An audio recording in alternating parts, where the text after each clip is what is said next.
Provinsi Jambi di bawah kepemimpinan Al-Haris dan Abdullah Sani memiliki sepak terjang yang cukup beragam. Sejak dilantik pada 2021 lalu, telah banyak bantuan yang digelontorkan. Namun tidak sedikit pula kritik pedas terlontar dari masyarakat Jambi yang kurang puas akan kinerja keduanya, terutama dalam hal angkutan batu bara yang kian meresahkan. Public Trust Institute atau Putin mengeluarkan hasil survei terkait kepuasan kinerja gubernur dan wakil gubernur Provinsi Jambi yang diulas dalam podcast UNH Menyapa bersama Direktur Eksekutif Putin Dr. Fahrudin berikut ini.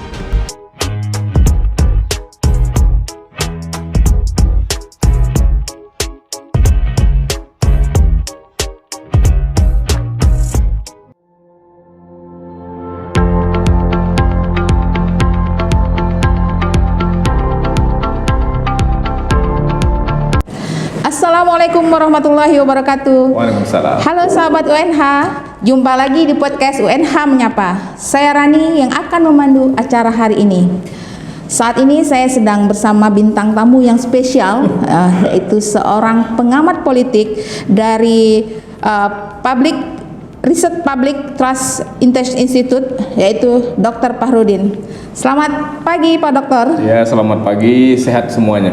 Iya, apa kabar Pak? Alhamdulillah. Alhamdulillah baik ya. Selalu. Oke, di tahun 2003 ini, 2023. karena kita kan ingin berbicara tentang hasil riset ya Pak ya. Jadi saya akan membuka dulu bahwa di tahun 2003 ini pemerintahan Gubernur Jambi yaitu pasangan Haris Sani sudah memasuki tahun ketiga. Nah, jadi sejak dilantik tahun Juli 2021. Tentunya banyak hal yang perlu kita cermati, apa saja yang telah dicapai selama pemerintahannya. Nah, bagaimana kepuasan masyarakat Jambi terhadap kinerja Gubernur Haris Sani. Nah, silahkan Bapak, mungkin Bapak punya hasil riset yang bisa dibagi-bagikan kepada Sobat UNH hari ini. Baik, semuanya Sobat UNH di mana saja berada, jumpa lagi nih ya kita. Jadi memang Pak Gubernur Al-Haris, Dr. Al-Haris dan Abdullah Sani memasuki tahun ketiga ya, memimpin Provinsi Jambi hasil dari pemilihan gubernur di tahun 2020 ya. Oke. Nah, sebagai lembaga riset ya memang concern terutama di bidang politik, kami dari Public Trust Institute yang biasanya kerennya itu Putin gitu. Putin ya. Tapi tidak ada hubungan sama Rusia, apalagi terhadap serangan kepada Ukraina ya. Jadi itu lebih pada memudahkan untuk penyebutan saja daripada Public Trust Institute. Nah, itu kan publiknya, trustnya atau institutnya di Putinnya gitu ya. Nah, memang concern kami didirikan di tahun 2017 November. Sudah cukup banyak. Nah, yang terbaru memang kami riset untuk fokus pada bagaimana respon publik Jambi terhadap kepemimpinan Dr. Al-Haris dan Abdullah Sani memimpin Jambi.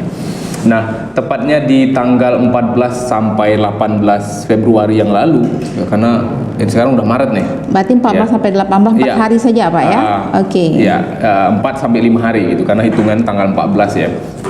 Kami melakukan riset, tepatnya survei dengan melibatkan 880 responden. Ya, 880 responden seprovinsi Jambi ya, jadi seluruh wilayah Provinsi Jambi di cover dalam sebuah riset yang namanya untuk melihat bagaimana merespon publik gitu ya.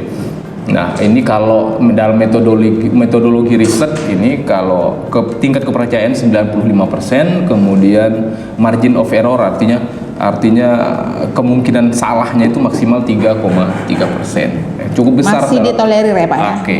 Itu dalam sejarah riset itu termasuk yang besar ya. Artinya karena biasanya kan 2, sekian gitu ya.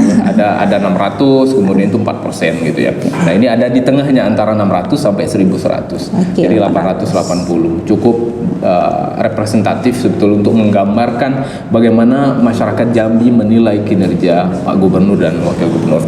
Nah, hasilnya memang cukup bagus gitu ya, untuk ukuran sebuah kepemimpinan yang baru berjalan 2 tahun dan memasuki tahun ketiga ya ada di angka 64,30% yang menyatakan puas ya. 64,30%. 30%. Ya. Yang puas Yang ini puas ya. dari 880 responden ya. Seluruh provinsi Jambi itu menyatakan puas. Kepuasan itu salah satu indikatornya dengan ya diantaranya program pembangunan ya, terutama di dalam Jambi Mantap itu sudah mulai berjalan gitu ya, sehingga ini sudah dirasakan manfaatnya. Kemudian juga figurnya beliau sendiri ya, kita tahu beliau ini dianggap rakyat itu merakyat, mudah bergaul, kemudian ramah dan lain sebagainya, itu juga turut menaikkan tingkat kepuasan publik Jambi terhadap kepemimpinan Gubernur Jambi. Meskipun demikian ya tentu saja kan tidak mungkin memuaskan semua orang nih, siapapun dia, karena kita bukan malaikat. Ya, siapapun dia, bahkan selevel Pak Jokowi pun nggak semuanya bisa dipuaskan. Ya, karena Pak Jokowi aja surveinya kan sekarang baru naik di 69%, artinya masih di tahap 60-an. Memang idealnya sih minimal 70% kepuasan itu. Tapi oke lah, ini baru tahap pertama ya dari sisi metodologi ya. Dari tahap pertama nanti akan kita lihat berapa bulan yang akan datang, apakah ada kecenderungan naik, stagnan atau malah turun. Nah, tadi yang saya maksudkan jadi 64,30 puas, ada 27% ya yang menyatakan tidak puas, atau belum atau tidak puas. Ya, dua kategori itu kita gabung jadi satu. Ada 27% yang menyatakan belum atau tidak puas. Nah, tentu saja menarik ini kan. Kenapa ini tidak puas nih? Padahal tadi ya di angka 64,sekian% itu sudah puas. Dari program pembangunan, figurnya Pak Gubernur sendiri, berarti ada sesuatu yang membuat 27% publik ini menyatakan tidak puas. Nah, ternyata memang dari semuanya itu ya, penyumbang terbesar ketidakpuasan yang sampai angka gini Pak, kita tahan dulu soal yang tidak puas. Kita akan bahas nanti ya. Jadi kita runut satu-satu dulu. Karena tadi 64,3% puas. 30, ya. Nah, jadi kita ingin tahu juga, kita ingin sampaikan kepada masyarakat Jambi atas kinerja gubernur yang boleh kita katakan ini cukup diapresiasi oleh masyarakat ya. Karena 64% ini cukup baik ya. Nah, mungkin bisa dijabarkan Pak, 64,3% ini kinerja gubernur tuh yang diapresiasi masyarakat dengan hasil survei yang puas ini tuh apa saja gitu Pak. Mungkin kita bisa kaitkan ke program apa visi misinya gubernur ya. Iya.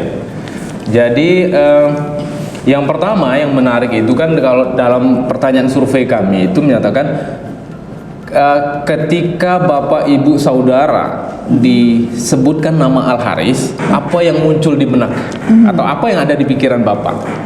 Ya, itu pertanyaan pertama terkait kita membawa masyarakat kepada kepuasan atau tidak puas tadi. Nah, ternyata ya dari 880 responden itu ada 36% yang menyatakan bahwa sosok Al Haris itu merakyat. Artinya bisa diterima oleh publik kehadiran beliau ya. Kemudian yang kedua ada 20% mengatakan ramah.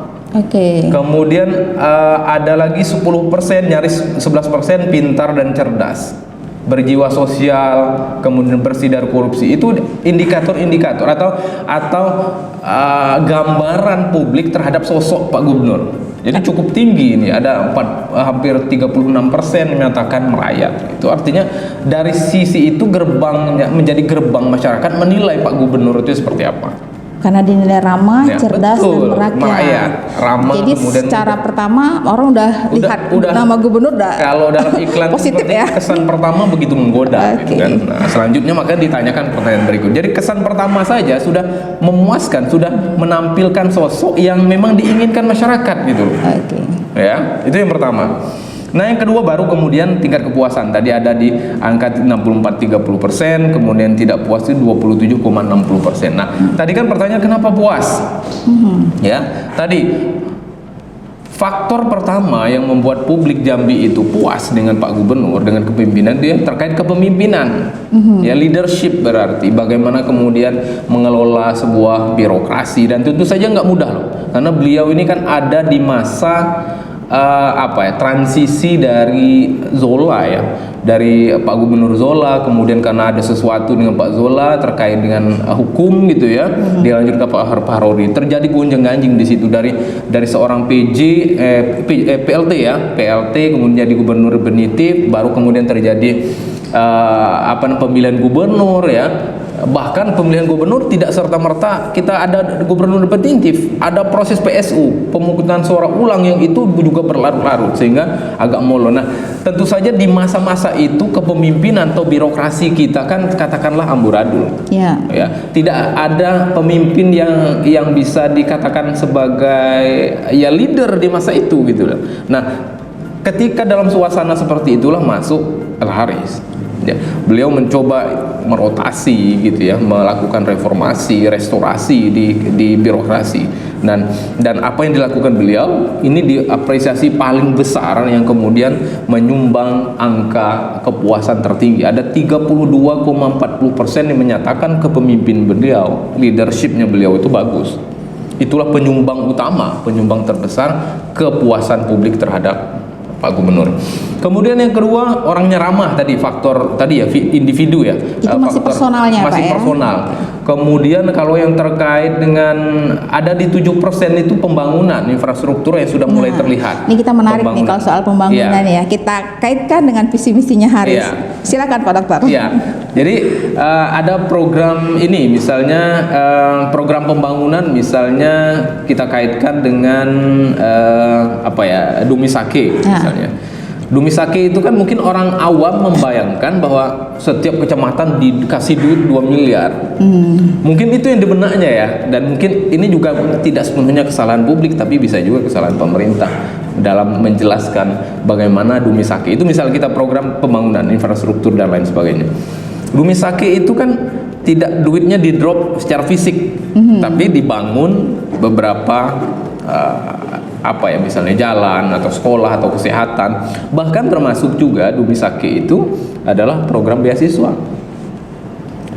tentu saja di bidang pendidikan, pembangunan pendidikan. Jadi nggak melulu harus rumah ya, karena kalau kita mengaitkan Dumisake dengan Samisake yang sudah melekat di benak masyarakat itu adalah rumah ya.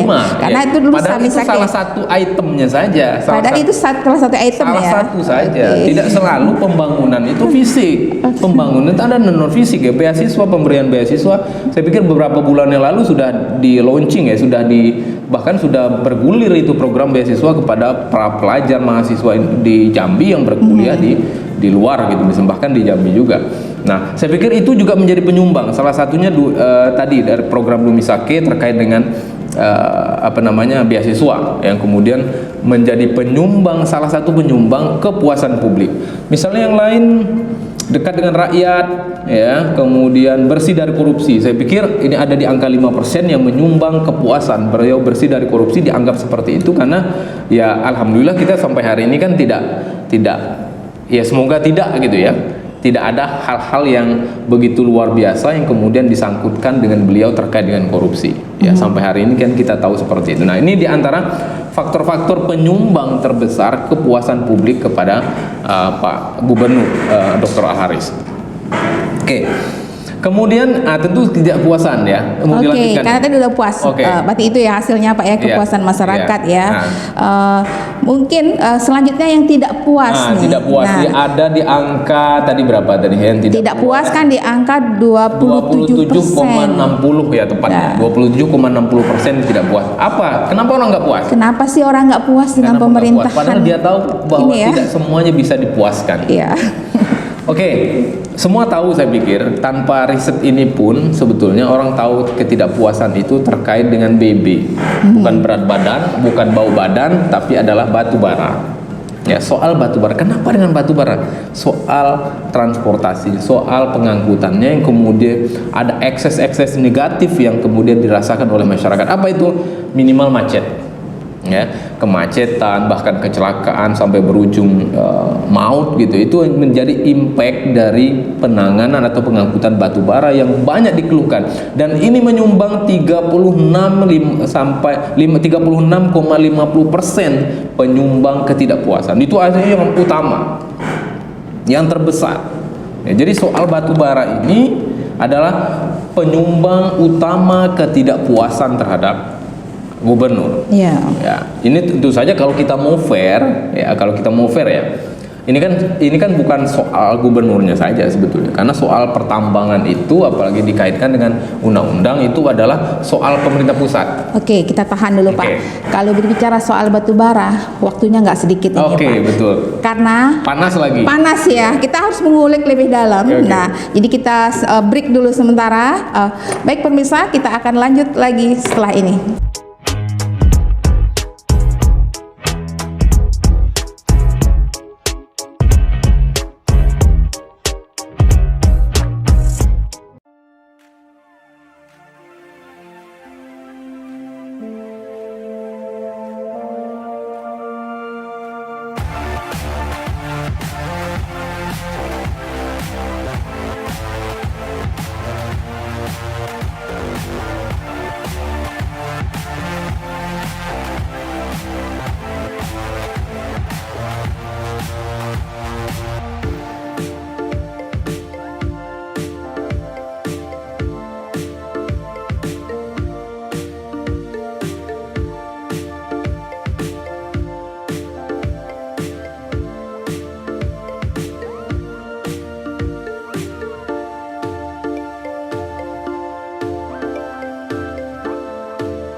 Kenapa sih harus kuliah di ilmu komunikasi UMH?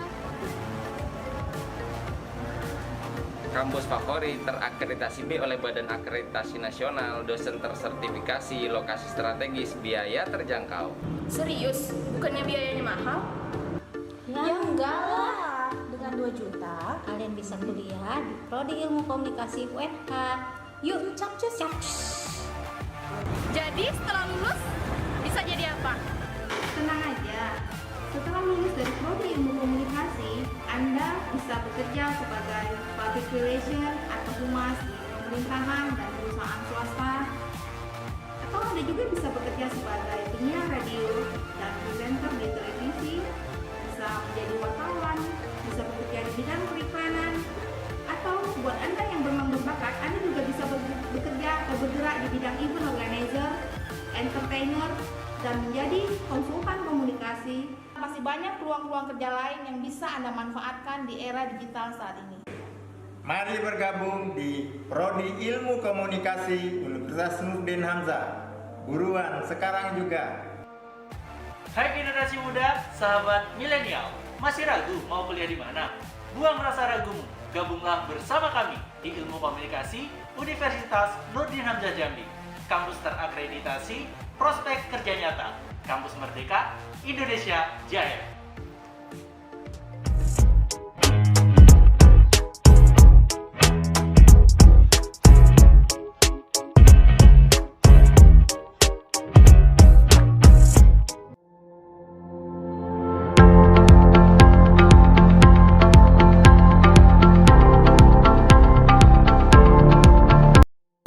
Oke, halo pemirsa, kita kembali lagi bersama saya Rani dan Dr. Fahrudin.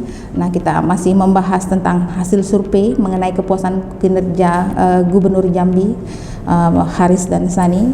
Nah, tadi kita terputus soal ketidakpuasan. Ya. Apa salah satu yang membuat masyarakat Jambi tidak puas adalah terkait dengan kebijakan mengenai angkutan batubara yang memang dirasakan oleh masyarakat itu merasakan kemacetan dan bahkan juga kalau kita flashback sedikit ke belakang terkait kasus batubara, mungkin masih ingat ya masyarakat Jambi pernah juga baca di beberapa media mainstream atau atau media online itu di September ada orang yang meninggal ketika di ambulan, kemudian ada ambulan juga yang membawa pasien untuk dirujuk ke salah satu rumah sakit di Jambi terjebak macet sampai 12 jam.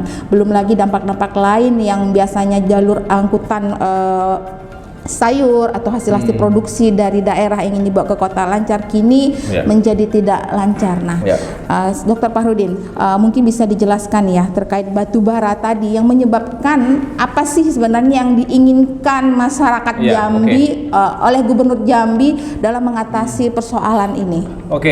Seperti tadi yang saya sampaikan bahwa penyumbang utama dari riset ini, penyumbang utama ketidakpuasan publik terhadap gubernur itu adalah soal penanganan batubara. Jadi ada 36,50% dari total 27% tadi yang menyatakan tidak puas. Nah, ini soal utama saya pikir. Jadi dari riset ini kan sebetulnya terlihat bahwa ketika urusan batubara selesai, maka kepuasan akan naik nih.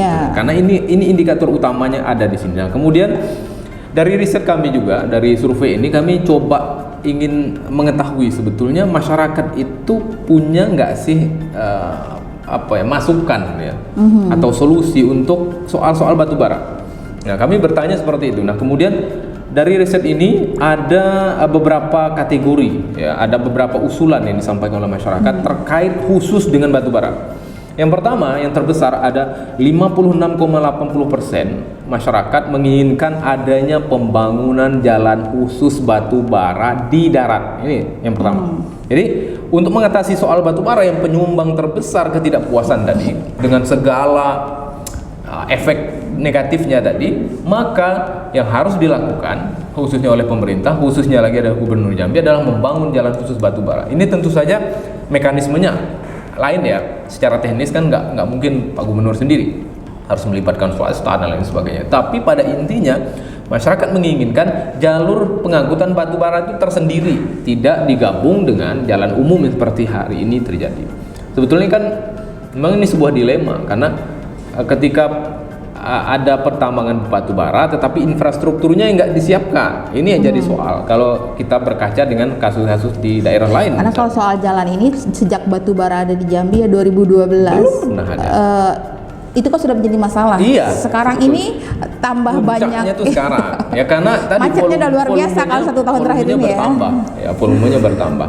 Nah, yang kedua, apa yang harus dilakukan? Menindak para pelanggar hukum harus secara tegas. Ini kata masyarakat seperti ada 11,40% yang mengatakan pemerintah harus menindak siapa yang melanggar. Sopirnya melanggar, tindak. Pengusahanya melanggar, tindak. Kira-kira begitulah ketegasan ya di muka hukum gitu ya.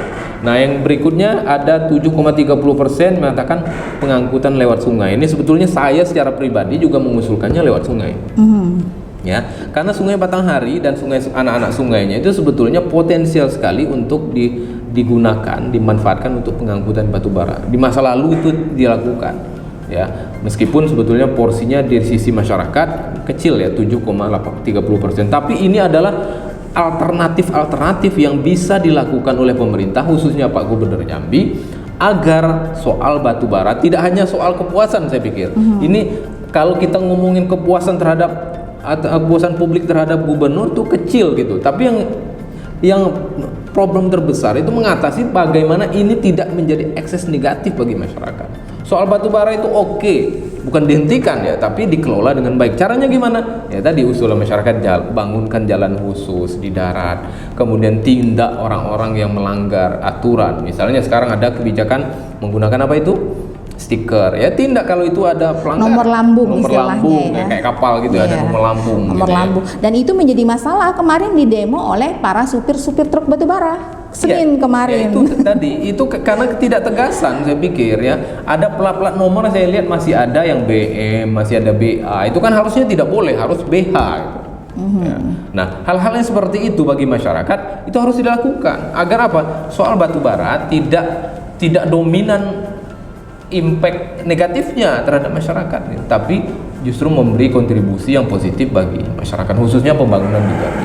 Nah, saya pikir itu yang harus dilakukan oleh pemerintah khususnya. Tentu saja ini kolaborasi ya dengan pemerintah dengan swasta agar soal-soal batubara tidak lagi menjadi soal yang hampir selalu ada di dalam pikiran kita, ada selalu di lingkungan kita gitu. Ya, ini menurunkan angka juga ya. Tadi cukup besar juga, salah satunya ketidakpuasan masyarakat tadi ya. Makanya ada 27%, salah satu indikatornya yaitu tadi soal batubara. Soal batubara. Nah, oke. Mungkin apalagi selain batubara yang mungkin bisa disampaikan ke pemirsa? Nah, selain batubara, tadi itu fokus utama memang di batubara ya. Tadi dengan pembangunan jalan khusus di darat, kemudian di sungai, kemudian menindak tidak tegasan. Nah, kami juga kemudian memunculkan pertanyaan, kira-kira apa yang harus dilakukan oleh Gubernur Jambi di sisa masa jabatannya ini, gitu ya.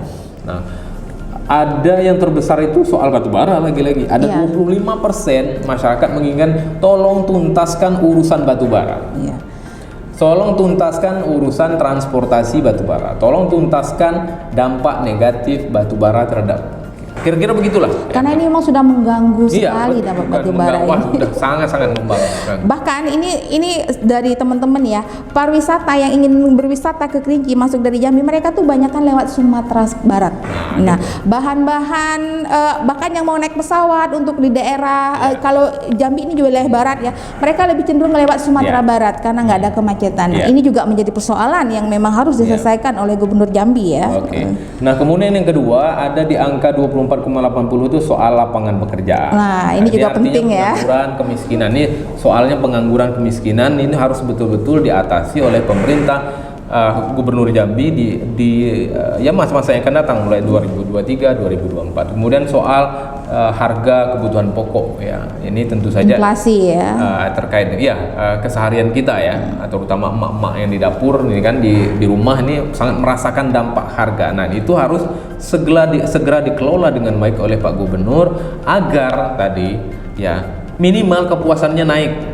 Tapi yang paling penting lagi ya kehidupan kita ini kembali baik, kembali harmonis gitu tanpa ada gangguan-gangguan yang berarti dari aspek-aspek lain. Jadi ini termasuk dari sisi ekonomi ya. Betul. Soal inflasi ya. Kemudian ada di infrastruktur, pemerataan pembangunan, kemudian soal korupsi dan sebagainya itu adalah penyumbang soal-soal yang harus juga diselesaikan oleh Pak Gubernur di masa-masa yang akan datang. Ya. Oke, nah baik itu sudah dikupas tuntas ya oleh Dr. Fahrudin berdasarkan hasil survei, yaitu kepuasan masyarakat Jambi terhadap pemerintahan Gubernur Haris dan Sani sebesar 64,3% dan ketidakpuasan sebesar 27,6% ya. Baik, setelah tadi kita membahas tentang batubara, khususnya mengenai jalan dan kemacetan yang diakibatkan oleh angkutan batubara, mungkin Putin memiliki data lain dari survei yang dilakukan, yaitu bagaimana survei mengenai calon presiden dan calon wakil presiden yang akan menjadi pilihan masyarakat Jambi pada tahun ini, Pak. Pada tahun politik ke depan lah khususnya ya. Jadi survei kami di 14 sampai 18 Februari 2023 ini juga di samping potret terhadap kondisi Provinsi Jambi pada umumnya, tapi juga memotret bagaimana sih sebetulnya nanti hajat politik kita di 2024 ya, terkait dengan presiden dan wakil presiden. Nah, dari survei kami memang mayoritas ya, atau tepatnya di angka 31,70% itu masyarakat Jambi akan memilih Prabowo sebagai Presiden Republik Indonesia. 31,70%-nya itu memilih Prabowo dari 880 responden itu ya. Kemudian posisi kedua ada Ganjar di 25,20%. Jadi 25,20% publik Jambi memilih Ganjar sebagai calon presiden atau memilih presiden. Kemudian nih posisi 3 kita kerucutkan menjadi 3 besar, ada Anies Baswedan di 19,90%. Kita tahu memang ini ada korelasi dengan survei-survei nasional ya. Survei nasional oleh berbagai lembaga riset memang menyebutkan 3 nama ini yang potensial berlaga di Pilpres 2024. Dan ini di Jambi kita coba lebih breakdown lagi bagaimana dengan konteks masyarakat Jambi. Kemudian tentu saja kan ada pasangannya nih. Siapa? Wapresnya siapa kira-kira? Ya, tadi ada capresnya, kemudian ada wapres. Sandiaga Uno ini ada di posisi 31,50% yang akan dipilih masyarakat Jambi sebagai calon wakil presiden. Kemudian posisi kedua ada Ridwan Kamil di 21,80% yang dipilih oleh publik Jambi, dan posisi ketiga kalau tiga besar itu ada AHY atau Agus Harimurti Yudhoyono 13,10%. Kemudian baru ada nama-nama lain seperti yang terbesar itu ada Khofifah, kemudian Muhaimin, ada Airlangga dan lain sebagainya. Ini adalah nama-nama yang beredar untuk kontestasi Pilpres 2024 yang dipilih oleh masyarakat Jambi ketika survei ini dilaksanakan. Jadi kan pertanyaannya, kalau Pilpres dilaksanakan hari ini, yaitu antara 14 sampai 18 Februari itu, siapa yang akan dipilih? Ya, ini muncullah nama-nama tadi ya, yang akan dipilih oleh masyarakat Jambi. Oke, Dr. Farudin, mungkin Anda punya punya pandangan atau solusi lah yang bisa sebagai closing statement yang bisa disampaikan kepada pemirsa UNH podcast UNH Menyapa hari ini. Ya, pemirsa ini UNH Menyapa ya. Jadi riset ini kan tentu saja sangat berarti tidak hanya bagi Pak Gubernurnya sendiri beserta jajarannya, tapi juga bagi kita sebagai masyarakat Jambi, bahwa pertama, gubernur itu adalah wakil pemerintah pusat.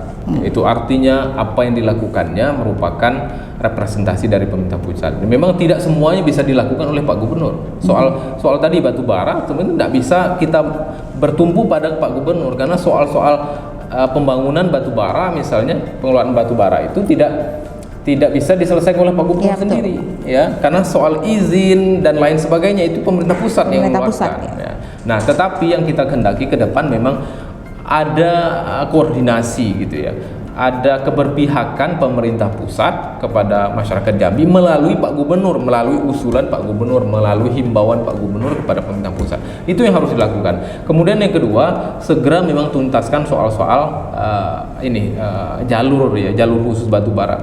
Bahkan tidak hanya di darat sebetulnya. Kalau saya pribadi misalnya lebih cenderung ke sungai sebetulnya. Kalau di darat itu oke lah, dalam beberapa tahun ini bisa teratasi, tapi nanti akan muncul warung kecil, kemudian dia bangun rumah sekitar, jadi masalah lagi ya. Tapi kalau di sungai tidak. Nah, ke depan memang sebaiknya, jadi kalau program jalur khusus di darat itu adalah program jangka pendek, tapi untuk jangka panjangnya harus lewat sungai. Itu yang harus dilakukan ke depan oleh Pak Gubernur, dibantu atau bersinergi dengan pemerintah pusat dan pihak swasta. Itu yang harus dilakukan ke depan. Ya, ada pertama tadi ya, jalur khusus angkutan batubara ya, karena juga seperti yang kita lihat di beberapa pemberitaan, memang sudah ada progres yang dilakukan oleh gubernur ya, memang belum siap masalah ini ya, ada seperti jalur darat, ada jalur laut, dan itu masih butuh proses panjang. Menjelang itu selesai, jadi masyarakat juga sudah tidak sabar dengan kondisi kemacetan ini, maka inilah yang menjadi riweuh ya. Bahkan nomor lambung tadi seperti Bapak bilang seperti nomor kapal itu juga menjadi protes dari pengemudi batubara, bahkan kemarin ada yang demo gitu ya kan. Nah, ini menarik sekali, sepertinya kita butuh sesi khusus untuk membahas tentang batubara ini Pak ya. Dan kita juga bisa undang dari pemerintah daerah gitu kan untuk menyikapi ini. Nah, baik pemirsa, kita sudah sampai di penghujung acara dari podcast hari ini. Seorang pemimpin itu harus visioner. Seorang pemimpin harus memiliki pandangan yang lebih daripada karyawan. Inovasi membedakan antara pemimpin dan pengikut. Saya Rani, sampai jumpa selanjutnya. Assalamualaikum warahmatullahi wabarakatuh. Waalaikumsalam warahmatullahi wabarakatuh.